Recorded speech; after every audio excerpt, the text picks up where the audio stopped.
Teleamazonas presenta 24 horas con Liz Valareso y María Gracia Costa. Amigos, buenas tardes, bienvenidos a 24 horas. La violencia no cesa en las cárceles del país. Entre la noche del miércoles y la mañana de este jueves se han registrado altercados e intentos de fuga en los centros penitenciarios de Guayaquil.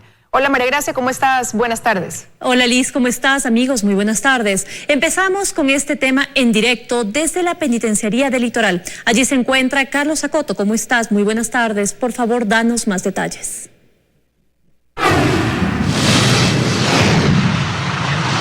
Sí, ¿qué tal amigos? Muy buenas tardes. Nos encontramos en los exteriores de la cárcel regional del Guayas, donde a esta hora se ha redoblado la seguridad ante movimientos inusuales reportados al interior de este centro penitenciario. Movimientos que han obligado a la evacuación del personal que trabaja en las áreas administrativas y también en las áreas de provisión de alimentos de esta cárcel. Durante la noche del pasado miércoles se registró una nueva reyerta y durante la madrugada alarmas por intentos masivos de fuga. Nosotros les hemos preparado un reportaje al respecto. Adelante. Cerca de la 1:30 de la mañana de este jueves, la Policía Nacional recibió una alerta de fuga masiva desde el interior de la cárcel regional del Guayas. De inmediato se pidió refuerzo aéreo para verificar la novedad y se cerró nuevamente la vía Daule. Aproximadamente a las 3 de la mañana, un grupo de 5 reos saltó la cerca del recinto y se dio a la fuga. Minutos después, más de un centenar de sus compañeros intentaron hacer lo mismo. El Servicio Nacional de Atención a Personas Privadas de Libertad informó que se reubicó en sus celdas a 152 privados de libertad, que salieron a los patios sin autorización, mientras que 14 internos fueron recapturados tras salir del centro de reclusión. Y ahí se ve claramente cómo a través de cuerdas, sábanas, empiezan a escalar el muro y a intentar fugar, y ahí estaban nuestros grupos de reacción justamente para contenerlos y detenerlos. En el penal se decomisaron 5 armas de fuego, 5 alimentadoras y 52 municiones, además de teléfonos celulares. Así lo informó el ministro de Gobierno en su cuenta de Twitter. Fue una noche larga, pues horas antes los internos protagonizaron una nueva reyerta. Policías y militares luchaban por retomar el control. Mientras en los exteriores la angustia invadía a los familiares de los reos. ¡Ayúdenlo, por favor! ¡Lo están matando! Desde dentro del penal, uno de ellos se contactaba por videollamada para pedir ayuda, pues contaba: temen una nueva masacre. Queremos que nos cambien de aquí, este pabellón, porque nos quieren matar, ¿sí me entienden? Solo queremos que nos ubiquen en otro sitio penitenciario, mi amigo. En el transcurso de las horas se confirmó la muerte de un interno que fue encontrado ahorcado en la penitenciaría del Litoral, mientras otro perdió la vida al caer tras intentar fugar de la cárcel regional. En tanto que en los exteriores de criminalística hubo más calma este jueves. Un panorama diferente al registrado 24 horas antes, cuando decenas de familiares rompían en llanto, tras confirmar que en la lista de asesinados estaban los suyos. El ministro de Gobierno dispuso a la Gobernación del Guayas que active de forma permanente un comité de seguridad para atender la crisis carcelaria.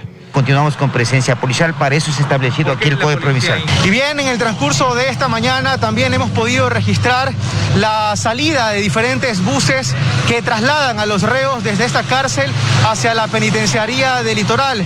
El motivo de esta acción es para salvaguardar su integridad, según nos han reportado las autoridades, pues hay el temor de que se cometan nuevos crímenes como los suscitados el pasado martes. Es lo que podemos reportarles desde los exteriores de la cárcel regional del Guayas. Continuamos con mucha más información desde estudios. Buenas tardes. Buenas tardes, Carlos, y muchísimas gracias por ese reporte. En el Centro de Rehabilitación Social de Cotopaxi también hubo un nuevo amotinamiento la noche de este miércoles. El SNAI informó que cerca de las 23 horas se pudo retomar el control. No se registraron internos muertos o heridos. Un nuevo amotinamiento se registró también en la cárcel de Cotopaxi la noche de este miércoles. En video se pudo observar a internos corriendo en el patio del penal, por lo que grupos tácticos de la policía nuevamente debieron ingresar. La policía empiezan a llegar uno por uno y después ya empezaron a entrar a la fila. Para reforzar la seguridad interna a cargo de los guías penitenciarios y así evitar más escenarios de violencia en los pabellones del Centro de Rehabilitación Social, Sierra Centro Norte, ubicado en La Tacunga, donde ya el martes 8 personas privadas de libertad fallecieron. La misión, una vez más, era restablecer el orden. Cerca de las 11 de la noche lo consiguieron. La policía, junto a los guías, logró retomar el control del centro carcelario tras varias horas de operativos para calmar la situación y los ánimos. Los altercados cerca de las 20 horas habían iniciado. Es la información que dio el director del Servicio Nacional de Atención Integral a Personas Privadas de Libertad, Edmundo Moncayo. Precisó que el enfrentamiento ya estaba controlado y que este nuevo amotinamiento no dejó a internos fallecidos, tampoco heridos. En las afueras del penal, miembros de las Fuerzas Armadas también se encargaron del resguardo, del fortalecimiento de la seguridad externa. En la cárcel de Cotopaxi se han aplicado todos los protocolos para evitar crímenes y fugas. Eso incluye la restricción vehicular. Se ha establecido un cerco en torno al lugar. Luisa María Heredia, 24 horas. Y en la cárcel de Cuenca no se han registrado novedades hasta el momento. No obstante, se incrementó la seguridad interna y externa del centro ante cualquier eventualidad. Iván Rodríguez informa. En el Centro de Rehabilitación Social de Turi, que está al sur de Cuenca, existe relativa calma a esta hora. Sin embargo, desde anoche se encendieron las alarmas tras lo ocurrido en Guayaquil, por lo que se redobló la seguridad tanto interna como externa de este centro carcelario. Personal de la Policía Nacional y de las Fuerzas Armadas resguardan el perímetro. Familiares y allegados de los internos han llegado hasta este punto, preocupados por lo que ocurre y sobre todo por lo que ya ocurrió el martes pasado. Personal de Fuerzas Armadas nos encontramos aquí realizando seguridad externa en los alrededores del Centro de Privación de Libertad Turi. Esa es nuestra función y estamos cumpliendo desde las 24 horas del día. Hasta el momento no ha existido novedades aquí. Recalcamos, la situación en el CRS Turi está controlada a esta hora. Sin embargo, no deja de existir tensión. En al menos 70% se disminuyó el presupuesto penitenciario de los últimos 2 años. Además, existió una reducción significativa de personal en las cárceles del país. A esto se suma la muerte de un líder criminal que causó la ruptura de alianzas entre bandas, lo que desató la guerra interna. 1.000 reos habitando en cárceles edificadas solo para 28.000 personas. Según nuestras últimas visitas, hay celdas hechas para 6 reclusos, donde duermen hasta 24 de ellos. Un hacinamiento que alcanzó hasta hace un año atrás un 42% y que según las autoridades actualmente es del 33% a nivel nacional. Es uno de los principales problemas del sistema carcelario, pero para nada el único. Actualmente un guía se encarga de 27 presos. En Ecuador deberían haber 7.000 guías, hay solo 1.300. Hace poco se realizó un curso para aumentar el número de guías, pero esto ocurrió. Pero cuando ya se iba a iniciar el curso, el SDAI no tenía el presupuesto. En general, el gobierno redujo el presupuesto del programa de atención a privados de libertad en un 70%, pasando de 38.8 millones a solo 3 millones. Hubo también el despido de psicólogas y trabajadores sociales. Pero una vez más, no es todo el problema. Las autoridades han reconocido abiertamente que la muerte de JL, líder de los choneros, estalló el conflicto.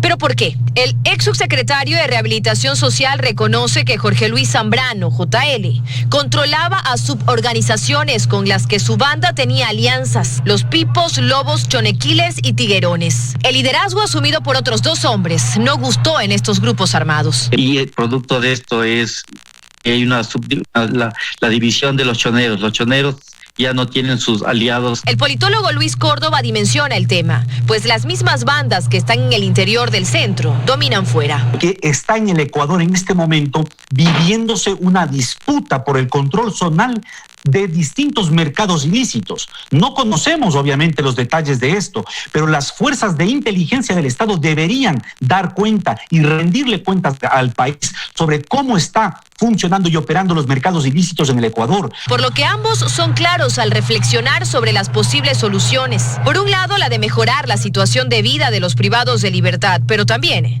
el entender que el estallido de este martes no responde únicamente a un amotinamiento. No se solucionará construyendo más cárceles y quizás solo pueda superficialmente llegar la paz, con una realidad complicada de asumir. Mientras no exista la paz entre los choneros y los subgrupos. Dayana Monroy, 24 horas. Revisamos otros temas. El Consejo Nacional Electoral inició la verificación de las actas presentadas por Pachacutic este miércoles, pero los veedores de la organización política acudieron esta mañana y exigieron que se inicie la verificación desde cero. Así solicitaban los delegados de la organización política Pachacutic, 17 en total, acreditados para verificar la revisión de las actas, que este proceso inicie desde cero. Ellos ya han adelantado la comparación de las actas y nosotros como veedores y responsables de la organización política les estoy pidiendo que todos nuestros 20 observadores y 20 equipos de trabajo de aquí del CNE empecemos contando desde la acta número 1. Que ya iniciaron hace 2 horas atrás, sin la visión de nosotros, sin los veedores, ya están haciendo aquí. Eso rechazamos. Son 38 personas las encargadas de la verificación en 2 grupos y en 2 horarios. El trabajo lo iniciaron este miércoles al ser parte de un procedimiento interno, como explica el coordinador de procesos electorales. En este caso no es necesario, pero a través de la presidencia, la máxima autoridad ha solicitado que se le invite a la organización política para que sea parte de este proceso, como le indico, netamente administrativo e interno que nosotros manejamos. Es así como frente a las quejas de los delegados de las organizaciones políticas, se explica que fueron invitados para darles garantías. Es un procedimiento interno administrativo netamente, en los cuales por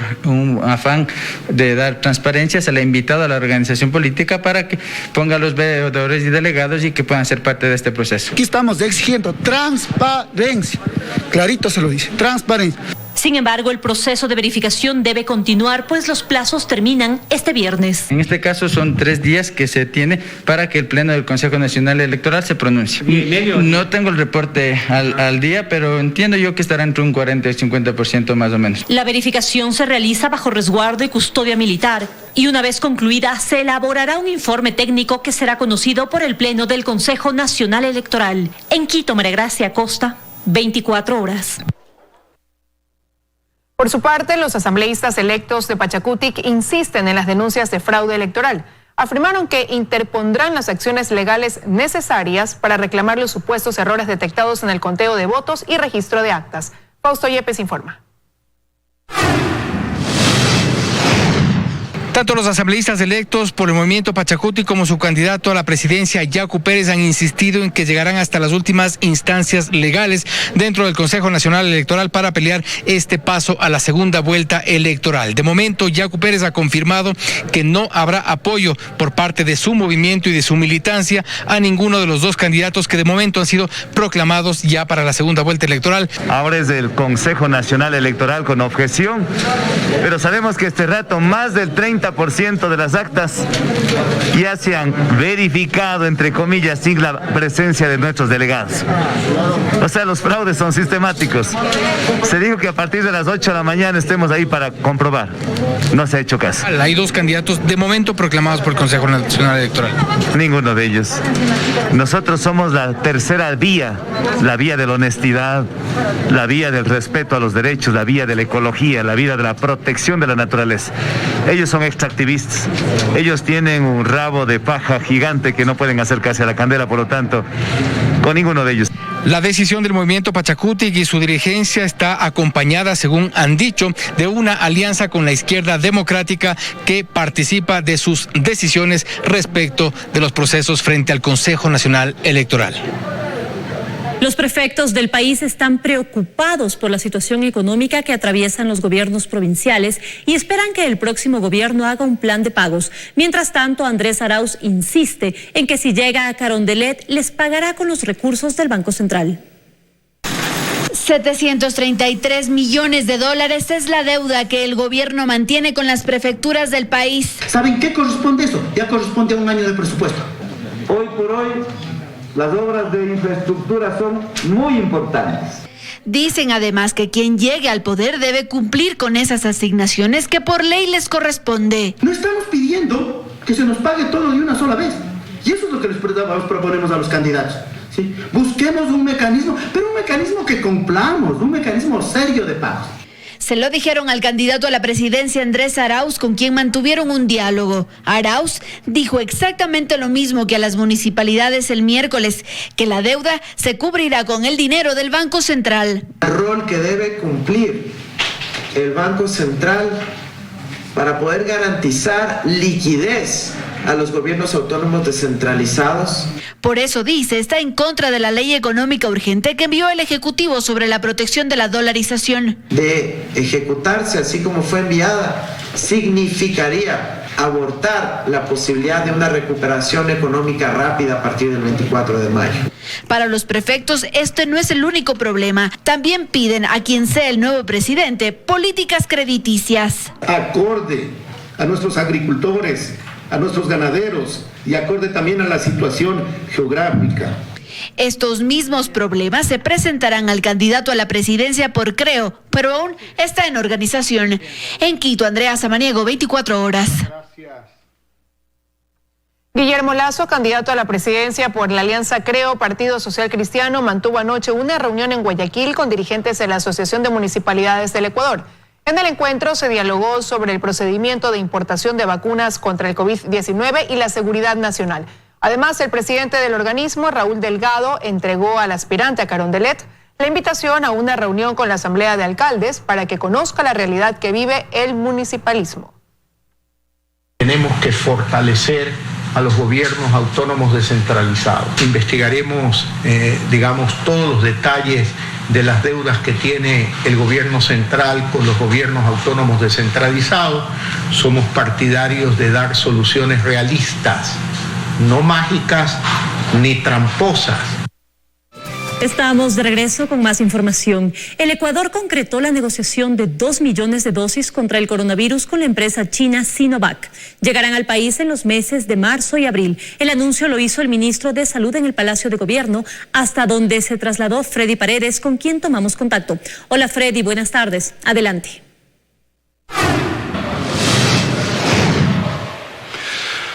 Hola, ¿qué tal María Gracia? Amigos televidentes, muy buenas tardes. En efecto, el ministro de Salud, Juan Carlos Ceballos, se reapareció ante los medios de comunicación tras una ausencia de alrededor de un mes. Lo hizo para anunciar al país que el Ecuador, entre la noche de ayer y la madrugada de hoy, ha logrado concretar efectivamente la compra de 2 millones de dosis a la farmacéutica china Sinovac. Esta farmacéutica aún no tiene la autorización de uso de emergencia de esta vacuna por parte de los organismos FDA de Estados Unidos o el EMA de la Unión Europea, tampoco de la Organización Mundial de la Salud, pero el ministro ha dicho que tiene la certeza de que esa autorización, esa certificación está en trámite y que por ello ha realizado la concreción de esta compra. Llegará en los meses de marzo y abril y con ello se marcará el inicio de la vacunación masiva en el país. Escuchemos lo que dijo el ministro.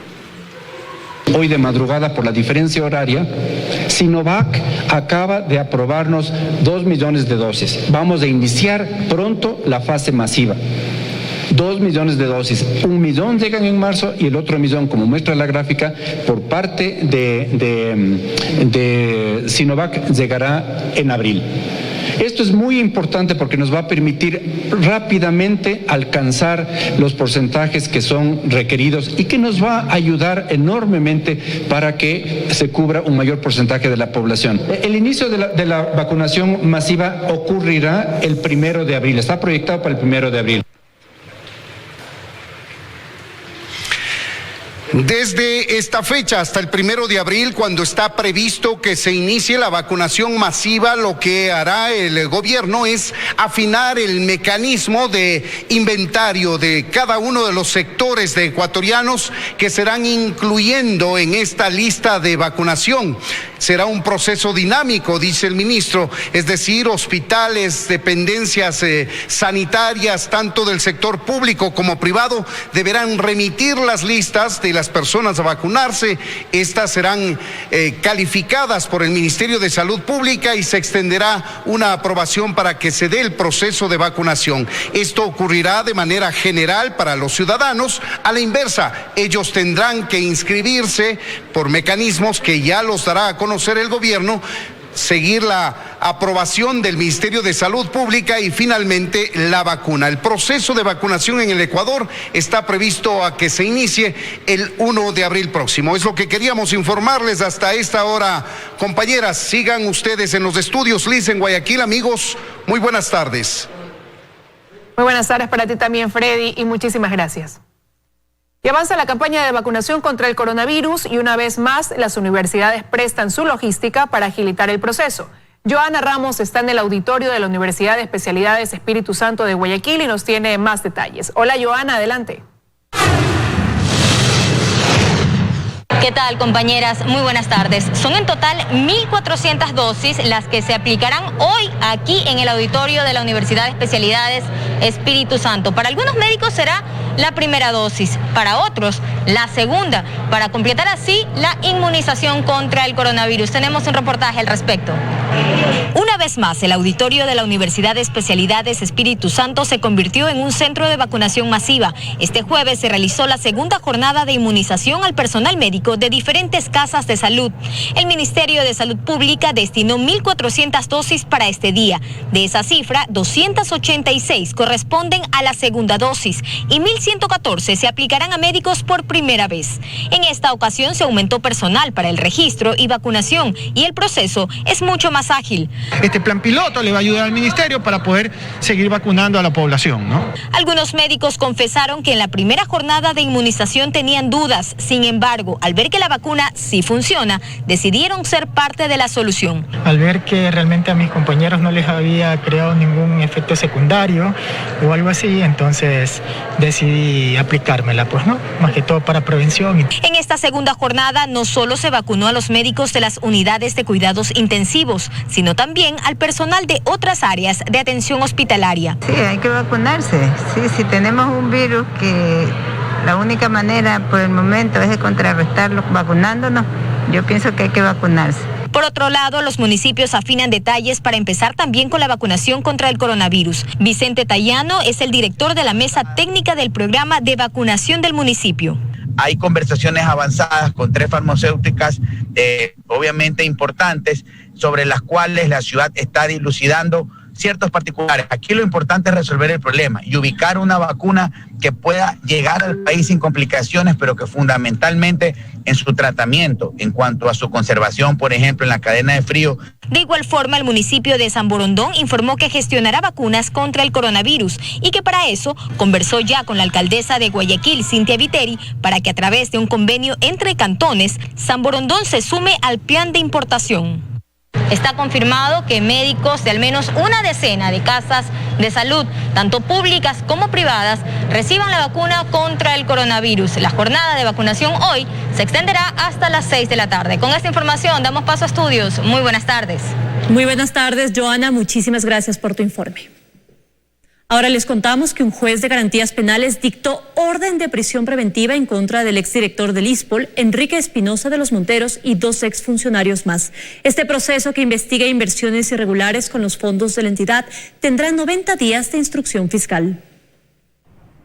Cerca de la medianoche y luego de una audiencia que duró más de 4 horas, el juez de garantías penales con competencia en delitos flagrantes, David Lazo Vaca, dictó orden de prisión preventiva en contra del exdirector del ISPOL, Enrique Espinosa de los Monteros, del exdirector de inversiones Alfredo Valverde y el exasesor jurídico Santiago Duarte. Para el también exdirector del instituto, David Proaño, se dispuso arresto domiciliario y uso de dispositivo electrónico.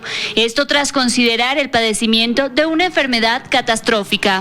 En el caso del general Enrique Espinosa, ha pedido que sea a la cárcel 4 el traslado, toda vez que él fue director de la Policía Judicial. Nosotros en forma oral presentamos la apelación a la prisión preventiva. No creo que se debía pedir prisión preventiva, sobre todo en el contexto carcelario en el que nos encontramos. Sin embargo, creo que el fiscal aceptó nuestra solicitud de sustitución por historial médico. Durante la diligencia, Fiscalía argumentó que esta investigación parte de una denuncia presentada por el entonces director general del ISPOL, Jorge Villarroel, donde se establece que los ahora procesados habrían intervenido en la venta de valores de portafolio compacto de compra futura, bonos Global 2024 emitidos por el gobierno ecuatoriano en 2014, a 10 años plazo, con una tasa de interés del 7,95%. La custodia, según los contratos, se encuentran a cargo de la empresa Decevale por un valor aproximado de $216 millones. La venta se habría realizado a través de la compañía Ipcor Investment and Business Group S.A., cuyo apoderado es el señor Jorge Cherres Miño. Si Decevale contrata un subcustodio y ellos incumplen un contrato, no puede imputarse eso al ISPO. La instrucción fiscal durará 90 días. En Quito, Daniela Valencia, 24 horas.